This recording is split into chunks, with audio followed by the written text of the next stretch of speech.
Very good morning my dear students. Curvilinear coordinate system की इस series में हम पढ़ चुके हैं कार्टेशियन कोऑर्डिनेट्स और स्फेरिकल कोऑर्डिनेट्स। आज हमारा तीसरा कोऑर्डिनेट सिस्टम है सिलिंड्रिकल कोऑर्डिनेट सिस्टम।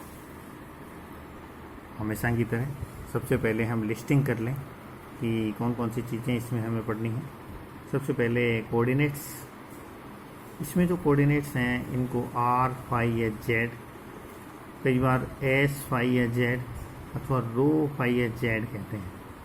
तो अलग अलग बुक्स में अलग अलग नोटेशन यूज किए गए हैं। R phi Z, S phi Z या रो फाई जेड। फाई और जेड सब में एक जैसे हैं।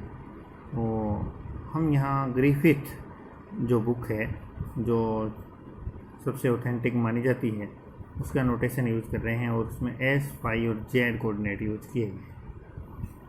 फिर हम तीनों कोऑर्डिनेट की रेंज देखेंगे, क्रॉस कहाँ से कहाँ तक होती है, पोजीशन वेक्टर का क्या फॉर्म होगा सिलेंड्रिकल कोऑर्डिनेट सिस्टम में, यूनिट वेक्टर कौन कौन से होंगे, कैसे होंगे, कांस्टेंट होंगे या नहीं होंगे, are these unit vectors constant unit vectors, ये चीज़ हम देखेंगे। What it means to us, constant होंगे तो हमें क्या फ़ायदा होगा, इस बात पे विचार करेंगे। इनफाइनाइटेसिमल डिस्प्लेसमेंट वेक्टर देखेंगे, पॉसिबल एरिया वेक्टर्स देखेंगे और वॉल्यूम एलिमेंट हम देखेंगे। एस कैप, फाई कैप और z cap in terms of i, j, k cap and vice versa, ये रिलेशन हम देखेंगे। यानी सिलेंड्रिकल कोऑर्डिनेट सिस्टम में जो यूनिट वेक्टर हैं उनका कार्टेशियन कोऑर्डिनेट सिस्टम के यूनिट वेक्टर से क्या संबंध है और इसे वाइस वर्सा, ये चीज़ हम देखेंगे। इज दिस सिस्टम ऑर्थोगोनल, क्या ये सिस्टम ऑर्थोगोनल है या नहीं है, ये बात हम देखें। तो शुरू करते हैं। सबसे पहले पहला हमारा कोऑर्डिनेट एस, वो देखें यहाँ क्या सीन होता है। इस तरह का होता है। यहाँ भी हम बिल्कुल वैसे ही मानेंगे कि हमारे पास एक कार्टेशियन सिस्टम है और एक सिलेंड्रिकल सिस्टम है और दोनों का ओरिजिन बिल्कुल सेम है। सो ये एक्स एक्सिस, ये वाई एक्सिस और ये जेड एक्सिस कार्टेशियन में। यहाँ कोई बिंदु है हमारे पास जिसके कोऑर्डिनेट हैं वो एक्स वाई जेड हैं। यहाँ पे हमारे पास एक्स वाई जेड कार्टेशियन में है और एस, फाई और जेड हमारे पास सिलेंड्रिकल में है। ये कोई पॉइंट पी हमारे पास है। अब हम देखें कि एस क्या होता है। देखिए पहला coordinate S, perpendicular distance of point from Z axis और माइनस जेड एक्सिस। बहुत ही इंपॉर्टेंट और समझने वाला पॉइंट है। पहला कोऑर्डिनेट एस एक डिस्टेंस होती है जो कहाँ से मापी जाती है, जेड एक्सिस से मापी जाती है। और परपेंडिकुलर डिस्टेंस यानी जो पॉइंट है उससे सीधा सीधा परपेंडिकुलर ड्रॉ करते हैं जेड एक्सिस पर, और ये जो डिस्टेंस होती है ये एस पहला कोऑर्डिनेट होती है। यहाँ ध्यान दीजिए, perpendicular distance of point from Z axis और माइनस जेड एक्सिस, यानी परपेंडिकुलर डाला जाता है सीधा सीधा जेड एक्सिस पर। यदि पॉइंट यहाँ है तो ये जेड एक्सिस, यदि पॉइंट मान लो नीचे यहाँ होता तो परपेंडिकुलर डालते तो ये माइनस जेड एक्सिस की ओर होता। तो चाहे माइनस जेड एक्सिस पे परपेंडिकुलर जाए चाहे जेड एक्सिस पे जाए, हमें परपेंडिकुलर डालना है उस पॉइंट से।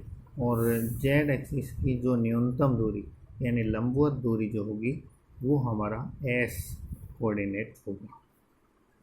जैसे यहाँ बिंदु है तो ये वाली डिस्टेंस, ये बिंदु है तो ये वाली डिस्टेंस, ये वाला पॉइंट है तो ये वाली डिस्टेंस, यहाँ पॉइंट है तो ये वाली डिस्टेंस, और जेड एक्सिस पर परपेंडिकुलर ड्रॉ करेंगे और वो जो डिस्टेंस होगी वो हमारा एस कोऑर्डिनेट है। एस कैप, एस के बढ़ने की दिशा में इकाई सदिश। रेंज क्या होगी एस, क्योंकि एस एक डिस्टेंस है और जो हमेशा पॉजिटिव होगी, तो एस की जो रेंज है वो 0 से इनफाइनाइट। एस की जो डिस्टेंस है वो 0 से इनफाइनाइट होगी एस की रेंज। सिलेंड्रिकल सिमेट्री इसमें होती है क्योंकि जेड एक्सिस से परपेंडिकुलर डिस्टेंस है तो एक फिक्स एस हम यदि ले लें तो जेड एक्सिस के चारों ओर सिलेंड्रिकल सिमेट्री होगी, यानी जेड एक्सिस के चारों ओर एस रेडियस का यदि एक सिलेंडर हम ड्रॉ करें तो उसकी सरफेस के प्रत्येक बिंदु की दूरी जेड एक्सिस से ऐसी होगी, तो ये सिलेंड्रिकल सिमेट्री के कारण इसे हम कहते हैं। इस प्रकार ये कोऑर्डिनेट सिस्टम है, ये सिलेंड्रिकली सिमेट्रिक होता है। अब हम दूसरे कोऑर्डिनेट की बात करें, फाई। तो फाई क्या होगा? ये फाई जो है ये बिल्कुल वैसा ही है जैसा हमारा स्फेरिकल कोऑर्डिनेट सिस्टम में फाई था। ये बिल्कुल वैसा ही एंगल है फाई। तो फाई के लिए हम क्या करेंगे, जैसे हमारा ये जो पॉइंट है इससे हम प्रोजेक्शन ड्रॉ करेंगे इस पर। ये जो क्यों पी लाइन है इसका प्रोजेक्शन हम लेंगे हमारे एक्स वाई प्लेन में, और ये जो प्रोजेक्शन होगा इसका पॉजिटिव एक्स एक्स से एंटी क्लॉकवाइज मापा गया ये एंगल जो है ये हमारा एंगल फाई। सो फाई क्या होगा, ये देखो, the angle made by projection of it dash in x y plane from plus x direction in anti clockwise way. यहाँ याद रखने की बात है, while measuring phi you can cross minus x axis, means हम माइनस एक्स एक्सिस को cross कर सकते हैं। कहने का मतलब ये है कि फाई की जो लिमिट है, फाई की जो रेंज है वो 0 से 2 पाई होगी, यानी एक पूरा चक्कर घूम सकते हैं हम। और ये कोई कंस्ट्रेंट नहीं है कि माइनस एक्स एक्सिस को हम क्रॉस नहीं कर सकते, यानी जिस हिसाब की डायरेक्शन है, जो पोजीशन है हमारे पॉइंट की, उसके अनुसार फाई का मान 0, पाई, पाई बाई 2, 3 पाई बाई 2, 0 से 2 पाई तक कुछ भी हो सकता है। ये एक डायरेक्शन बताई गई कि किस तरह से हम मापेंगे। पॉजिटिव एक्स से हम शुरू करेंगे और पॉजिटिव वाई की ओर घूमेंगे, वहाँ से माइनस एक्स की ओर घूमेंगे, वहाँ से माइनस वाई की ओर, और इस प्रकार से वापस प्लस एक्स पर हम आ जाएंगे। इस प्रकार से एक पूरा राउंड जो है घूम सकते हैं। तो जो रेंज है फाई की दैट विल बी 0 to 2। अब हम तीसरे कोऑर्डिनेट की बात करते हैं, जेड, रो फाई जेड। जेड हमारा ओल्ड कोऑर्डिनेट ही है जो कार्टेशियन कोऑर्डिनेट सिस्टम में होता है।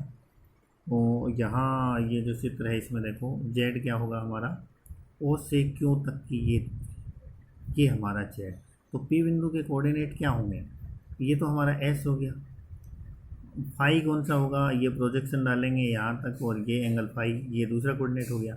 और जेड क्या होगा, ये जो हमने परपेंडिकुलर डाला है जेड एक्सिस पे, इसकी मूल बिंदु से दूरी ओ क्यू, ये हमारा जेड तीसरा कोऑर्डिनेट। इस प्रकार से तीनों कोऑर्डिनेट हमें मिल गए। और जेड की रेंज क्या होती है, माइनस इन्फिनिटी टू इन्फिनिटी, क्योंकि जेड माइनस जेड से प्लस जेड कंप्लीट एक लाइन होती है, minus infinite two plus infinite, और ये बिल्कुल वो सेम है जो कार्टेशियन में।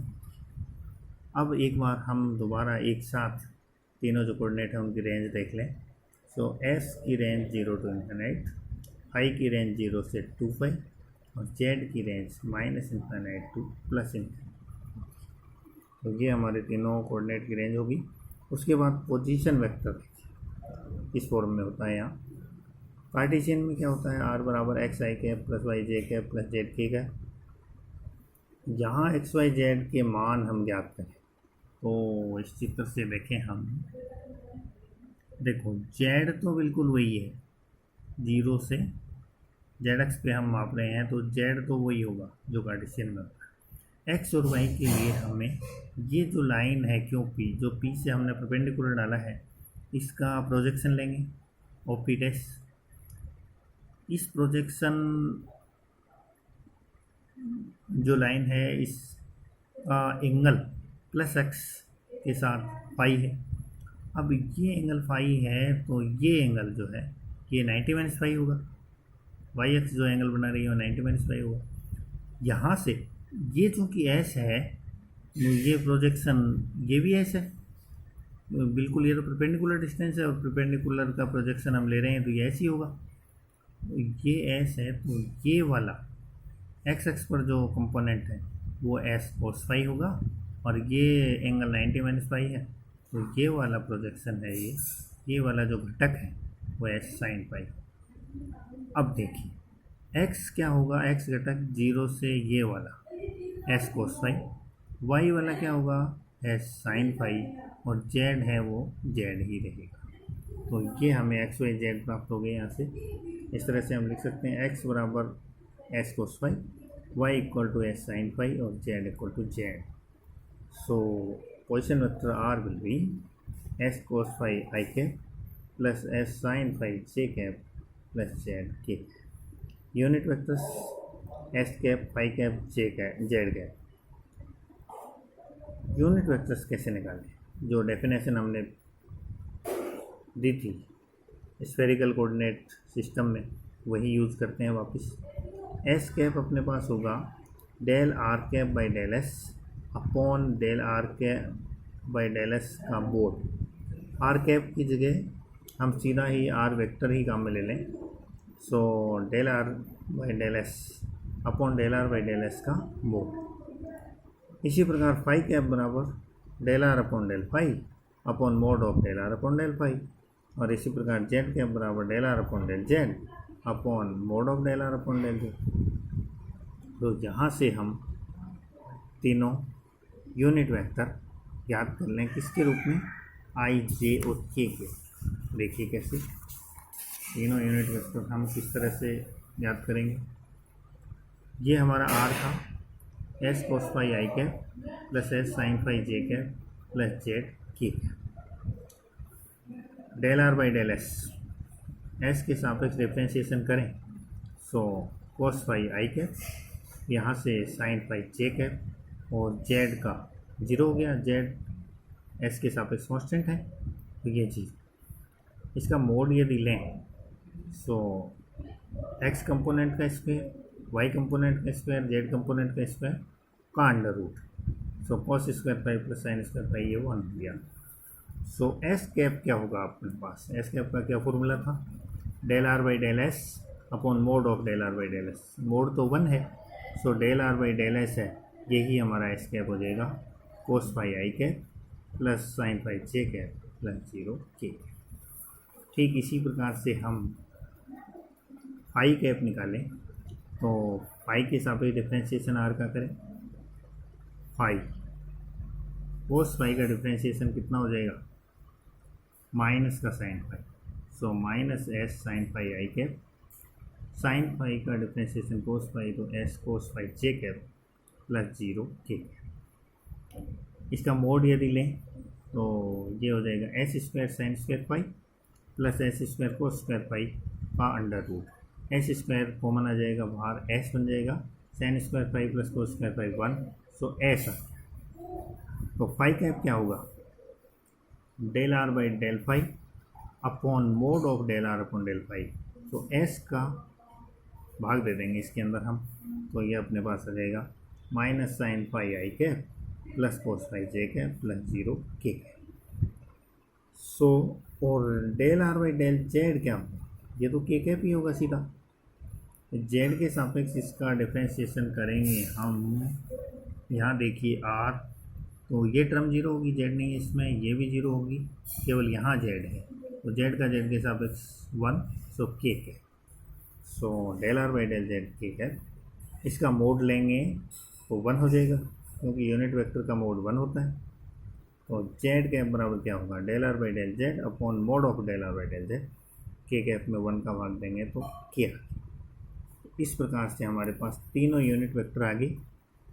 एक बार फिर से देख लो, एस कैप आया कोस फाई आई कैप प्लस साइन फाई जे cap plus 0 K cap, phi cap आया माइनस साइन फाई आई कैप प्लस कोस फाई जे कैप प्लस 0 के कैप, और जेड कैप आया के कैप। इम्पोर्टेंट बात क्या है कि Z cap is only constant unit vector, केवल एक ही यूनिट वेक्टर है जो कांस्टेंट है और वो है जेड कैप, बाकी सारे कांस्टेंट नहीं हैं, ये वेरी करते हैं। अब unit vectors are mutually perpendicular, ये भी हम देख रहे हैं। Unit vectors are mutually perpendicular at each point, so it is orthogonal system. हम कोई भी पॉइंट लें, वहाँ तीनों यूनिट वेक्टर देखें तो ये तीनों म्यूचुअली ऑर्थोगोनल हैं, म्यूचुअली परपेंडिकुलर हैं। सो हमारा सिलेंड्रिकल सिस्टम है वो भी कैसा है, ऑर्थोगोनल सिस्टम। ये भी इम्पोर्टेंट फैक्ट है ध्यान में रखने लायक कि अवकलन या समाकलन के समय केवल कांस्टेंट यूनिट वेक्टर ही बाहर आ सकते हैं। सो पहले एस कैप और फाई कैप जो हैं उनको हमें आई और जे के रूप में लिखना होगा, क्योंकि आई और जे दोनों क्या हैं, कांस्टेंट यूनिट वेक्टर हैं, और एस और फाई कांस्टेंट नहीं है। तो यदि हम इनको बाहर लेना चाहते हैं तो पहले इनको आई और जे के रूप में चेंज करना होगा, तभी हम इनको डिफरेंशिएशन या इंटीग्रेशन से बाहर रख सकते हैं। ओनली जेड इज कांस्टेंट, केवल एक ही यूनिट वेक्टर है सिलेंड्रिकल में जो कांस्टेंट है, वो है जेड। अब देखिए कन्वर्जन मैट्रिक्स क्या होगी। तो इधर हमारे cylindrical coordinate S phi Z, ये हमारा कन्वर्जन मैट्रिक्स, और ये हमारे कार्टेशियन कोऑर्डिनेट के unit vectors. So S cap, phi cap, Z cap, these are unit vectors of cylindrical system. This is our conversion matrix. Cos phi sin phi 0, minus sin phi cos phi 0, 0 0 1, and these are unit vectors of Cartesian coordinate system I j k.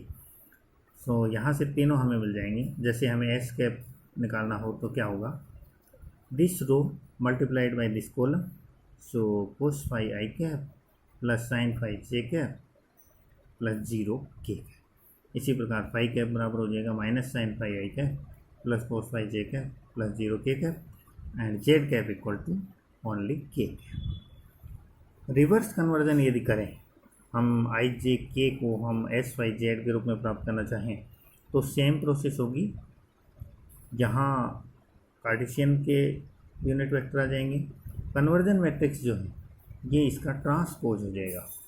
ये जो matrix था हमारे पास पहले, इसका transpose का मतलब क्या है, रो जो है उसको कॉलम में चेंज कर देंगे और कॉलम है उसको रो में कन्वर्ट कर देंगे। तो ये केवल ट्रांसपोज है। कोस फाई साइन फाई 0, यहाँ cos phi sine phi 0, minus sine phi cos phi 0, minus sine phi cos phi 0, 0 0 1, 0 0 1। और ये हमारे पास इन्वर्स रिलेशन हो गया, वाइस वर्सा। अब इनफाइनाइटेसिमल डिस्प्लेसमेंट वेक्टर क्या होगा, डीएल। सो डीएल निकालने के लिए हमारे पास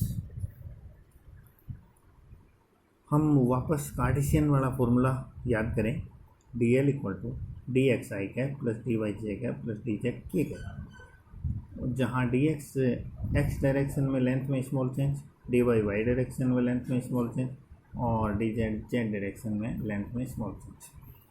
और यहाँ क्या हो जाएगा सिलेंड्रिकल में, D L S S cap, D L phi phi cap plus D L Z Z.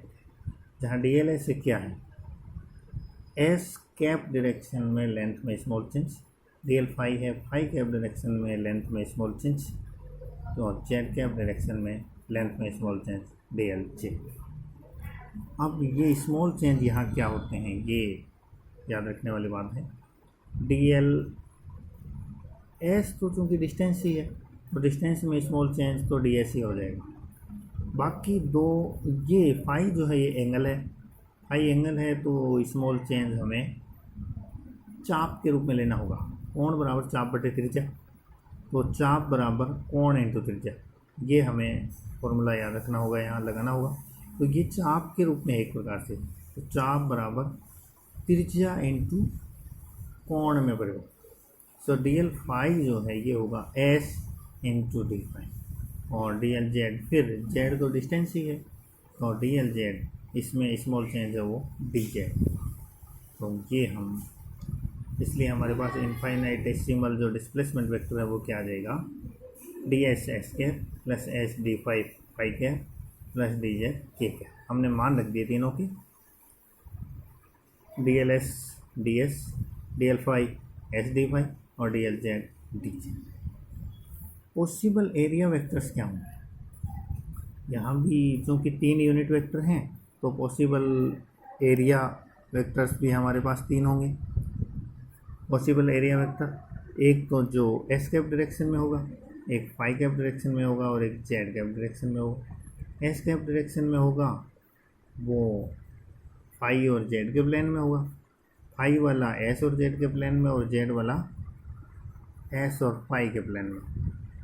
सो एस कैप की डायरेक्शन वाला क्या होगा, d L phi d L z, phi वाला d L S d L z और z cap वाला क्या हो जाएगा, d L S d L phi.